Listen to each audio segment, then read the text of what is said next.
Seconda giornata all'Aragono Stadium Metodo Russo per le rappresentative regionali. Oggi è la volta di quella Under 17 a fare gli onori di casa. Oggi il sindaco Peppe Pendolino. Sindaco, promessa mantenuta con la federazione.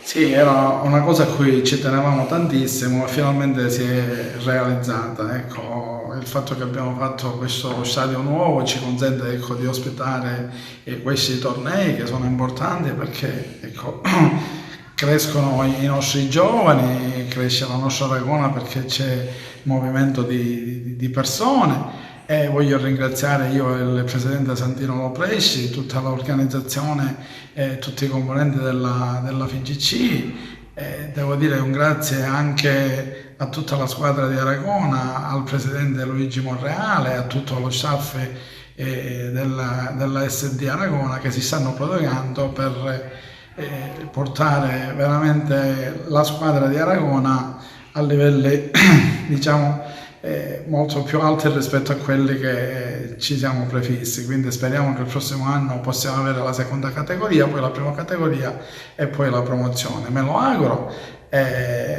un augurio di buon Natale a tutti e che sia un Natale sereno. Stando chiaramente, ne approfitto per fare un appello: i contagi sono in lieve aumento, quindi dico a tutti di stare attenti, di non lasciarci andare, però ecco, di fare un sereno Natale in assoluta tranquillità e relax. L'attività del settore giovanile oggi ad Aragona con la rappresentativa regionale allievi e con noi il coordinatore regionale del settore giovanile scolastico della Sicilia, Stefano Valenti. Mister Valenti, è voluto essere presente a questo suo stage.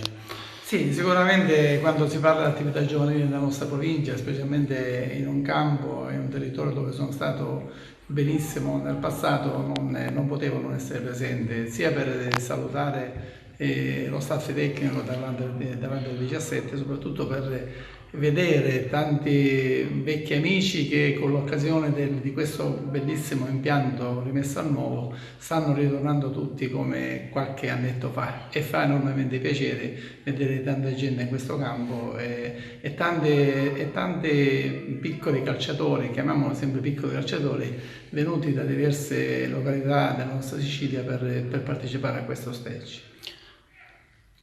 Che valore hanno queste rappresentative e come si pongono in Sicilia?